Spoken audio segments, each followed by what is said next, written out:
Ha sido una conversación muy cordial, una reunión que duró más de 2 horas, donde insistían en que Venezuela tiene un presidente electo, María Corina Machado, que ayer era recibida por Donald Trump en la Casa Blanca de una forma un tanto discreta, ya que en paralelo la portavoz de la Casa Blanca, Karoline Leavitt, defendía y en este caso elogiaba a Delcy Rodríguez, asegurando que ha cumplido con todas sus demandas. Lo cierto es que la líder opositora, María Corina Machado, en un gesto de buena voluntad, ha entregado el Premio Nobel de la Paz al presidente Donald Trump. Al parecer, desde hace unas horas, reposa el galardón en la Casa Blanca. Donald Trump, que confirmaba que había aceptado este galardón, recordemos, entregado esa medalla del Premio Nobel de la Paz en reconocimiento a su compromiso único con la libertad. Los esfuerzos de Machado por oponerse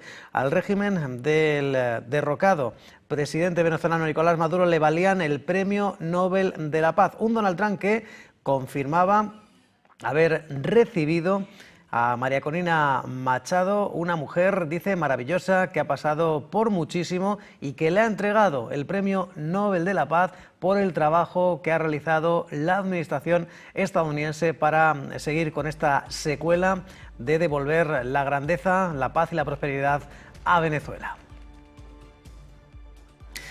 Machado entrega el Premio Nobel a Donald Trump, pero la Casa Blanca sigue pensando que María Corina Machado no es la figura que debe liderar la actual etapa de Venezuela, porque consideran que no es una figura de consenso. La portavoz de la Casa Blanca, Karoline Leavitt, se explica que pese al éxito de la reunión, la opinión de Trump sobre Machado, aun siendo maravillosa, no ha cambiado. Is it still the president's assessment that it would be very hard for Ms. Machado to leave Venezuela because he says she lacks the respect and support in that country? And will he raise that with her too? I think the president's assessment that you just pointed out was based on realities on the ground. It was a realistic assessment based on what the president was reading and hearing from his advisors and national security team. And at this moment in time, his opinion on that matter has not changed. Karoline Leavitt, que mantenía un encuentro con la prensa en paralelo a esa reunión de Donald Trump y la líder opositora venezolana durante más de 2 horas desde la Casa Blanca, que aseguran que el gobierno dirigido por Delcy Rodríguez ha cumplido de momento con todas las exigencias y solicitudes de Estados Unidos y del presidente Trump desde la captura del mandatario Nicolás Maduro y su esposa. Leavitt, que destacaba el acuerdo cerrado entre Washington y Caracas, el cual valoraba en $500 millones y según el cual Estados Unidos va a llegar a comercializar hasta 50 millones de barriles de crudo venezolano y va a gestionar los ingresos antes de transferirlos al país sudamericano. Leavitt, que defiende que el gobierno interino ha cumplido todo lo que Trump le ha pedido, y la presidenta encargada, Delcy Rodríguez, que asegura que al presidente de Estados Unidos le gusta lo que ve. For Ms. Rodriguez, the president did speak with her directly this week. As you know, he revealed that to all of you yesterday. And Secretary Rubio and the administration have been in constant communication with Ms. Rodriguez and other members of the interim government in Venezuela. They have been extremely cooperative. They have thus far met all of the demands and requests of the United States and of the president. And I think you have all seen that play out. We obviously had a $500 million energy deal that was struck in large part because of the cooperation from Ms. Rodriguez. Venezuela and Ms. Rodriguez have also confirmed that they will be releasing political prisoners from Venezuela. There were 5 Americans who were recently released this week as well. So the president likes what he's seeing and will expect that cooperation. Mientras tanto, hablando de Irán, la cadena Fox News asegura que Estados Unidos está trasladando sus activos militares hacia Oriente Medio dentro de este clima de tensión y de protestas en curso en Irán. La corresponsal de Fox News en la Casa Blanca señala que tras las garantías de Trump de que no atacará a Irán después de que se le informara que las matanzas en el país habían cesado, y la secretaria de prensa, Karoline Leavitt, que revelaba que las 800 ejecuciones que estaban programadas y se suponía que debían tener lugar ayer se detuvieron. No obstante, Leavitt también señaló que la administración Trump está monitoreando de cerca la situación en el país y que todas las opciones siguen sobre la mesa. Lo cierto es que Donald Trump ha sido advertido de que es poco probable que un ataque a gran escala contra Irán provoque el colapso del régimen del país. El diario Wall Street Journal cita a algunos funcionarios con conocimiento de la causa, donde supuestamente se le ha informado a Trump que Estados Unidos necesitaría más poder militar para derrocar al régimen y proteger a las tropas y aliados estadounidenses en la región. Se le dijo que una campaña masiva de bombardeos no garantizaría el éxito, sino que podría provocar un conflicto más amplio. Estas fuentes revelan que Trump aún no ha tomado una decisión final, pero sí ha pedido a los medios militares estar listos en caso de que ordene el ataque. Y Benjamin Netanyahu, al parecer, pidió a Donald Trump que pospusiera cualquier plan para atacar a Irán por temor a represalias contra Israel. En este caso hablamos de otro medio, el New York Times, que también cita fuentes familiarizadas con el asunto, según las cuales esta solicitud se presentó esta semana, el miércoles concretamente. En paralelo, varios países árabes como Arabia Saudita, Qatar, Egipto y Omán también habrían instado a Trump a abstenerse de emprender acciones militares en Irán y a prevenir un posible conflicto regional más amplio. Desde la Casa Blanca, al parecer, los 4 países están en contacto con Teherán, instándolos al diálogo y a una solución pacífica. La Casa Blanca, que informaba que las autoridades iraníes han suspendido unas 800 ejecuciones previstas para el miércoles, después de que Donald Trump ya advirtiera de graves consecuencias si Teherán finalmente continuaba con la matanza de protestantes. Caroline Leavitt insistía en que Donald Trump y su gabinete están vigilando de cerca la situación y todas las opciones siguen sobre la mesa en cuanto a esas amenazas sobre posibles ataques contra objetivos iraníes. Leavitt, que evitaba confirmar los informes acerca de esa supuesta petición del ministro israelí, Benjamin Netanyahu, de aplazar esos ataques, pero al menos, dice, se han paralizado esas ejecuciones. The President understands today that 800 executions that were scheduled and supposed to take place yesterday were halted. And so the President and his team are closely monitoring this situation and all options remain on the table. El Departamento del Tesoro estadounidense ha anunciado que ha tomado nuevas medidas contra los responsables de la brutal represión iraní contra los manifestantes y contra las redes bancarias clandestinas que han permitido a las élites robar y blanquear ingresos generados por los recursos naturales del país. El secretario del Tesoro, Scott Bessent, ha asegurado que Estados Unidos apoya firmemente al pueblo iraní en su lucha por la libertad y la justicia, y añade que el Tesoro va a utilizar todas sus herramientas para sancionar a los responsables de la opresión de los derechos humanos por parte de Irán. Por ese motivo, dice, el gobierno de Donald Trump seguirá negando al régimen el acceso a redes financieras y al sistema bancario global mientras continúe la opresión al pueblo iraní. Entre esos funcionarios de seguridad iraníes sancionados se encuentra Ali Larijani, el secretario del Consejo Supremo de Seguridad, que fue uno de los primeros líderes iraníes en incitar a la violencia en respuesta a las protestas. Desde el Tesoro estadounidense se detalla que miembros del cuerpo de la Guardia Revolucionaria Islámica de Irán han llegado a atacar a manifestantes heridos en un hospital de la provincia de Ilam, disparando gases lacrimógenos y perdigones dentro de este recinto hospitalario, incluso agrediendo a pacientes, familiares y personal médico. Y más sanciones, en este caso de la Unión Europea. La presidenta de la Comisión, Ursula von der Leyen, que sobre el régimen actual hay algunas sanciones, pero ni corta ni perezosa, la presidenta comunitaria, que aseguraba que podría haber más sanciones sobre la mesa, ya que están surtiendo un gran efecto. No descarta añadir más presión sobre Teherán, ya que están debilitando al régimen. In Iran is abhorrent, and the killing of the young people is a human tragedy. I cannot comment on other countries' activities. That's for them to decide what they do. But indeed, we are looking into deepening the sanctions against Iran. These sanctions are biting. So I would not just put them aside. They are biting and they have their effect. They are weakening the regime, and the sanctions help to push forward that this regime comes to an end and that there is a change. It is in the very end the people of Iran who are bravely fighting for a change. They have our full support. They have our full political support. They ask us also to list, not only as we've done the Islamic Revolutionary Guard, but also others that are responsible for the atrocities. They are asking us to list them, and I can fully understand with what is happening in Iran that this is something of importance, and yes, we will do so. Y tropas de varios países europeos de la OTAN, como Gran Bretaña, Alemania y Francia, han llegado a Groenlandia mientras sus líderes intentan disuadir a Trump de lanzar una invasión en la isla, que como saben forma parte de Dinamarca. El ministro de Asuntos Exteriores danés ya había declarado que las tensas conversaciones que se celebraron el miércoles en la Casa Blanca no habían logrado resolver un desacuerdo fundamental sobre el territorio. El presidente francés Emmanuel Macron confirmaba que París se ha unido a ese ejercicio militar impulsado por Dinamarca, el denominado Resistencia Ártica, para defender la soberanía de la isla. Au Groenland, territoire autonome du Royaume de Danemark, les Européens ont une responsabilité particulière, car ce territoire appartient à l'Union européenne, car ce territoire est aussi celui d'un de nos alliés de l'OTAN.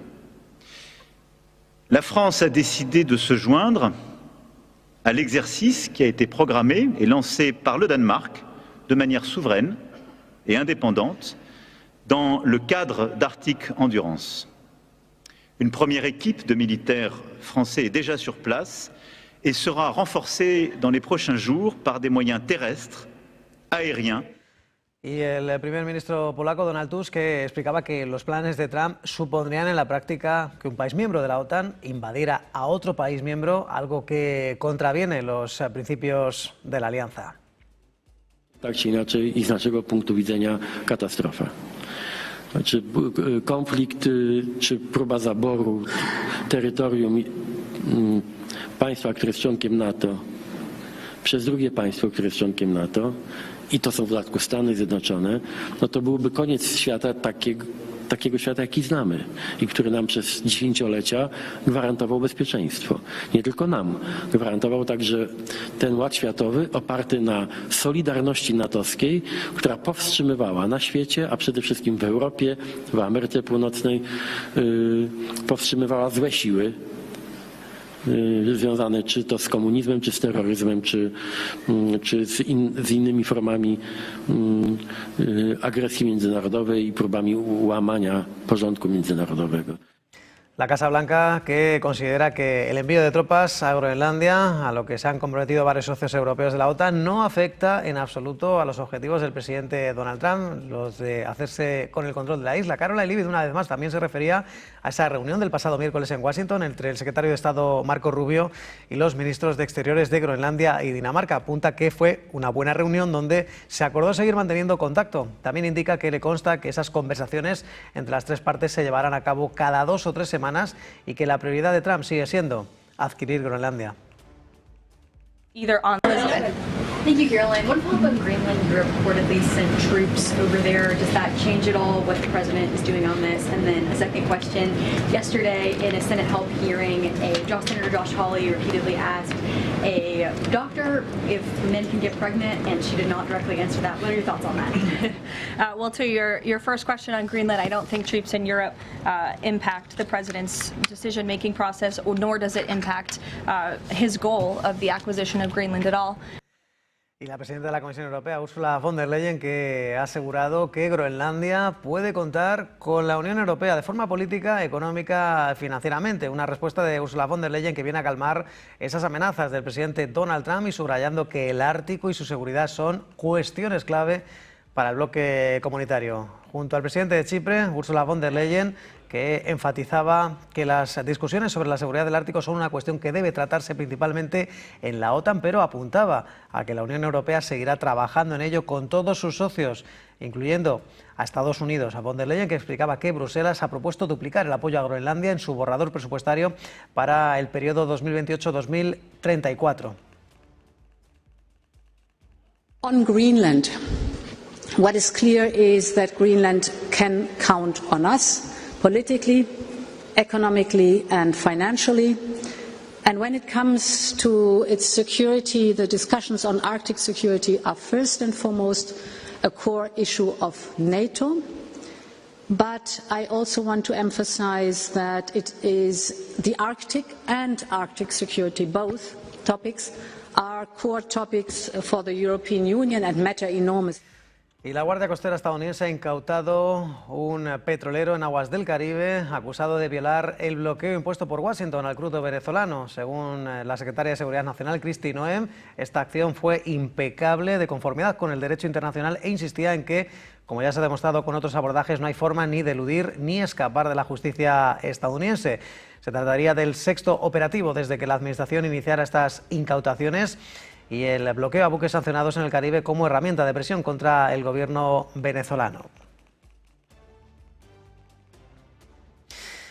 Y por cierto que el presidente Donald Trump, que ha amenazado con invocar la ley de insurrección en Minnesota si las autoridades demócratas no ponen fin a los ataques y a agitadores profesionales contra los agentes del ICE, el Servicio de Inmigración y Control de Aduanas. La amenaza del presidente Trump de aplicar esa legislación, uno de los poderes de emergencia más contundentes y que le autoriza al presidente a desplegar fuerzas armadas dentro del territorio, se produce después de los últimos episodios que un agente del ICE disparó contra una persona hiriéndola en la pierna esta semana durante una manifestación contra esas redadas migratorias ordenadas por la administración Trump. Según el Departamento de Seguridad Nacional, esta persona herida habría utilizado una pala de nieve para atacar a la gente que disparó para defenderse. Y el presidente de Estados Unidos, que ha presentado un paquete de políticas sanitarias que quiere que el Congreso apruebe para sustituir los subsidios al programa Obamacare y que, según su gobierno, incluyen medidas para reducir los precios de los medicamentos y los planes de salud. El llamado Gran Plan de Salud, que insta al legislativo a pasar legislación para hacer permanentes acuerdos individuales a los que Trump ha llegado con algunas farmacéuticas para equiparar el coste de los medicamentos en el país a los cuales ofrece en otros países industrializados. Desde la Casa Blanca, Caroline Leavitt explicaba que esta propuesta incluye entregar, en la práctica dice, miles de millones de dólares en subsidios sanitarios directamente a los estadounidenses en lugar de las compañías aseguradoras. So this is the second principle in the president's health care plan, lowering insurance premiums specifically and ensuring that that money is going directly back to the American people and cutting the kickbacks that then raise those premiums. So this plan, once put into legislative text and passed by Congress and sent to the president's desk, will stop sending big insurance companies billions of an extra taxpayer-funded subsidy payments and instead send that money directly to eligible Americans to allow them to buy the health insurance of their choice through, you may have heard it be referred to as health savings accounts. Whether that ends up being the actual name of such accounts, we'll have to see. Again, Congress and the White House are going to work together to put this plan into action. And then secondly, the Great Healthcare Plan will fund a cost-sharing reduction program for healthcare plans which will save taxpayers at least $36 billion and reduce the most common Obamacare plan premiums by over 10%, and that's according to the Congressional Budget Office. Y el presidente ucraniano Volodymyr Zelensky, que ha declarado que Kiev nunca va a ser un obstáculo para alcanzar un acuerdo de paz con Rusia, asegurando que es Moscú la que está bloqueando los esfuerzos de paz con sus repetidos ataques, asegurando que Ucrania está sin electricidad por culpa de Rusia y con unos ataques rusos que, según Zelensky, tienen como objetivo destruir el sistema energético del país y a su gente. Y a Rusia, dice, quien debe ser presionada. Un Zelensky que recordaba también que las fuerzas rusas atacaban infraestructuras críticas de Kharkov con misiles, así como drones en Kiev y de nuevo tanto por la tarde como por la mañana. Unos ataques rusos que, dice Zelensky, son una prueba de que Moscú no busca llegar a ningún acuerdo.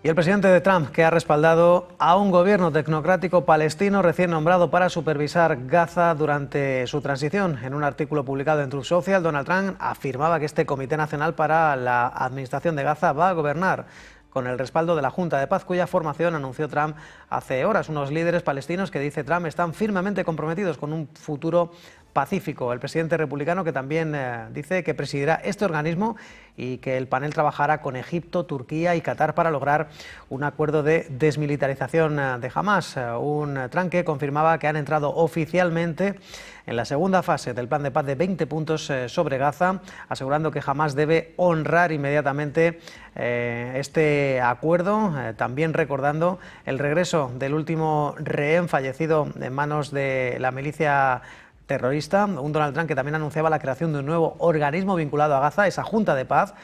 Trump que también señalaba que ese panel ya ha sido formado, que sus miembros serán nombrados más adelante. Una Junta de Paz que es la pieza central de este plan de paz en esa segunda fase y cuyo objetivo es el de desarmar a los grupos militantes, reconstruir las infraestructuras, liberar a los cautivos y poner fin a la guerra entre Israel y Hamás. Mientras tanto, el secretario general de la OTAN, de la ONU, Antonio Guterres, ha advertido ante la Asamblea General que el mundo atraviesa un caos dominado por conflictos, impunidad y desigualdad. Todo ello en un momento especialmente delicado para el organismo y su financiación. En ese sentido, Guterres ha afirmado que todo eso está socavando los cimientos de la cooperación global y poniendo a prueba la resiliencia del multilateralismo. Reconoce que la ONU necesita reformas que reflejen el mundo actual. El máximo responsable de Naciones Unidas, que asegura que pese a las turbulencias han dado un paso al frente en ámbitos como la ayuda al desarrollo, la acción climática o la inteligencia artificial, impulsando marcos globales para un uso ético, seguro y responsable de esta tecnología. No obstante, Guterres señala que estudian fusiones de agencias de la ONU para ganar eficiencia en un contexto de recursos menguantes. Que quede muy claro, el contexto es caótico. Estamos en un mundo saturado de conflicto, impunidad, desigualdad e imprevisibilidad. Un mundo marcado por divisiones geopolíticas autodestructivas, violaciones descaradas al derecho internacional y recortes masivos a la asistencia humanitaria y al desarrollo. Estas fuerzas y tantas otras sacuden los cimientos de la cooperación global y ponen a prueba la resiliencia del multilateralismo en sí. Es la gran paradoja de nuestra era. En un momento en donde más necesitamos cooperación internacional, parece que estuviéramos menos inclinados a hacer uso de ella, a invertir en ella. Algunos buscan hablar de los momentos finales de la cooperación internacional, pero les digo algo, no nos vamos a rendir. Y más noticias, en este caso relacionadas con Francia y con el presidente Emmanuel Macron, que ayer recibía a las Fuerzas Armadas, donde justificaba el incremento del gasto militar que se multiplicará por 2 en sus 10 años en el Elíseo por las amenazas crecientes y la necesidad, decía Emmanuel Macron, de ser temidos en un contexto internacional difícil. El jefe del Elíseo que anunciaba en ese contexto una aceleración del rearme con inversiones adicionales de 36.000 millones de euros para 2030 en las Fuerzas Armadas. También incluye el espacio. Aunque no mencionaba explícitamente a Groenlandia, Macron instaba a que los militares realicen esfuerzos para ser contundentes en este mundo brutal. Pour rester libre, il faut être craint. Pour être craint, il faut être puissant. Et pour être puissant dans ce monde si brutal, il faut faire plus vite et faire plus fort. Cela suppose que la nation consente à des efforts à la mesure de notre rude époque. Voilà pourquoi j'ai souhaité, le 13 juillet dernier, avancer à l'année 2027 l'objectif initialement prévu pour 2030 d'atteindre un budget annuel de 64 milliards d'euros pour notre défense. Ainsi, en 2 mandats, le budget des armées aura été doublé. Et nous ne l'aurons pas doublé par la décision d'un tel ou d'un tel, par convenance, pour complaire à tel ou tel allié. Nous l'aurons doublé par nos décisions propres, l'analyse que nous avons faite de l'évolution de la menace, et en la faisant, comme je le disais, très tôt, et notre volonté de ne jamais... Y Wall Street cerró anoche al alza, impulsado por la fortaleza de las acciones bancarias y tecnológicas. El Dow Jones subió un 0,6%, el S&P repuntaba un 0,26%, también un cuartito de punto es lo que añadía al cierre el tecnológico Nasdaq, poniendo fin a una racha de 2 días de pérdidas para los 3 índices. El sector semiconductores era quien lideraba las ganancias, después de que Taiwan Semiconductor dejara ganancias de más del 4% gracias a sus sólidos resultados en el cuarto trimestre y a sus planes de aumentar el gasto de capital en 2026. Eso reforzó el optimismo en torno a la demanda de inteligencia artificial y dejaba subidas en Nvidia del 2%, también para AMD o Applied Materials, que dejaba un rebote del 5,2%. Ganancias más contenidas en Micron y en Broadcom, en torno a un punto porcentual. Lo más significativo al margen del sector tecnológico fue el sector financiero. Después de una semana semana convulsa por una mala acogida de resultados trimestrales. Ayer vivía una recuperación con Goldman Sachs, que ganaba un 4,6%, Morgan Stanley, que subía un 5,8%, revirtiendo esas caídas de la jornada anterior. En cuanto a los datos, los informes de solicitudes por desempleo mostraron que el mercado laboral estadounidense sigue siendo resiliente y la actividad fabril del estado de Nueva York se recuperaba. Los inversores, que se mantenían cautelosos en medio de las elevadas tensiones geopolíticas que involucran a Irán y Groenlandia, junto con las persistentes preocupaciones sobre la independencia de la Reserva Federal. 7:25, tiempo para una breve pausa en Business Connection.